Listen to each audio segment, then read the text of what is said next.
मैं आपको दो दोस्तों की कहानी सुनाती हूँ।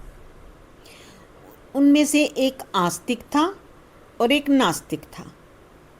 जो आस्तिक था वो सुबह शाम भगवान की पूजा करता था, ध्यान लगाता था। 1 घंटा सुबह पूजा करता था, 1 घंटा शाम को पूजा करता था। मतलब वो सारा दिन अपना भगवान की पूजा में मगन रहता था, अपना काम भी करता था। जो नास्तिक था वो कहता तू इतना मतलब पूजा करता है तो इतना टाइम क्यों वेस्ट करता है, एक टाइम थोड़ा सा पूजा कर ले और बाकी सारा दिन तो अपना कमाई पे ध्यान दे, अपना उतना पैसा ज़्यादा कमाएगा। वो कहते नहीं, मेरा भगवान मेरे को भूखा नहीं मरने देगा।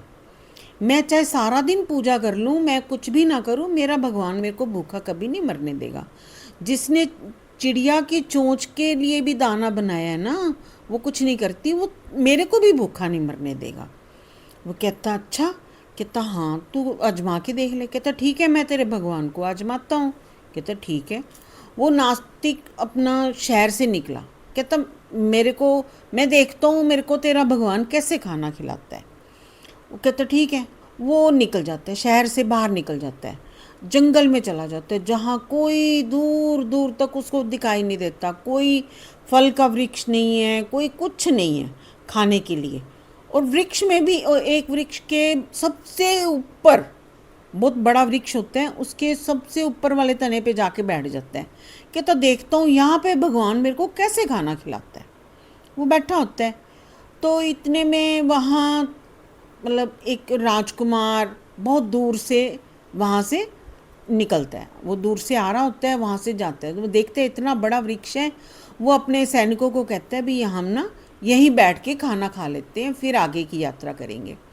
तो वहाँ नीचे अपना वो सारा बिछा लेते हैं, गलीचे वगैरह बैठने के लिए उसके राजकुमार के बिछा के, और सोने चांदी के बर्तन रख के उनका जो खाना होता है सारा उसमें वो डाल के बैठते हैं खाना खाने।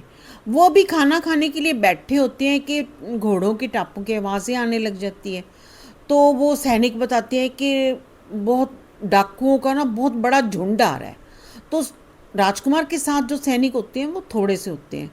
वो खाना वहीं छोड़ के और वो लोग चले जाते हैं, वहाँ से निकल जाते हैं। तो राजकुमार दूर चला जाता है। तो वो डाकू वहाँ पहुँचते हैं। वो देखते हैं सोने चांदी के बर्तनों में इतना खाना पड़ा है। तो कहते ये तो ना, उन्होंने देखा होता है राजकुमार यहाँ से गुजरा है।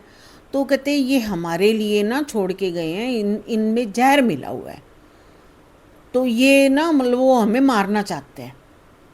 देखते हैं इधर उधर उनका सैनिक कोई ना कोई छुप के बैठा होगा, हमें देख रहा होगा भी हम ये खाना खाते हैं, तो ये खाना कोई हाथ मत लगाना, कोई भी इस खाने को मत खाना। तो वो उसके डाकू जो होते हैं वो ढूंढने लग जाते हैं कोई आसपास है तो नहीं। तो उनको ऊपर वृक्ष के ऊपर वो बंदा वो दिख जाता है। तो वो उसको पकड़ के नीचे लाते हैं।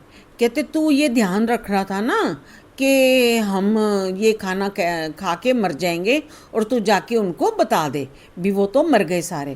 कहता नहीं नहीं, मैं कोई उनका साथी नहीं हूँ, मैं तो वैसे ही यहाँ बैठा था, मैं तो जंगल से जा रहा था, मैं तो वैसे वृक्ष के ऊपर चढ़ गया था, मेरा कोई इसमें नहीं है, ना ही इसमें जहर है। कहता नहीं, जहर तो तू खा के दिखा। कहता नहीं, मैं मतलब मैं नहीं खाऊंगा। तो वो ज़बरदस्ती उसको गुलाब जामुन, खीर, पूड़ियाँ, जो जो भी सामान होता है वो सारा उसको ठूस ठूस के खिलाते हैं। तो उसको कुछ नहीं होता। तो वो सोने चांदी के बर्तन लेके वो डाकू चले जाते हैं। तो उसको तब वो ऊपर भगवान को धन्यवाद करता है कि हाँ मैं मान गया, मैं कितना दूर आके बैठ गया, तूने फिर भी मेरे को कितना स्वादिष्ट भोजन खिलाया। तो इस कहानी से हमें यही पता चलता है कि भगवान जो है वो हमें हर पल खुश देखना चाहता है। वो कभी नहीं चाहता कि कोई भूखा रहे, चाहे चिड़िया हो, चाहे पक्षी हो, चाहे पशु हो, चाहे मानव हो। भगवान ने सभी को पैदा किया है तो सभी के लिए खाना भी बनाया है। धन्यवाद।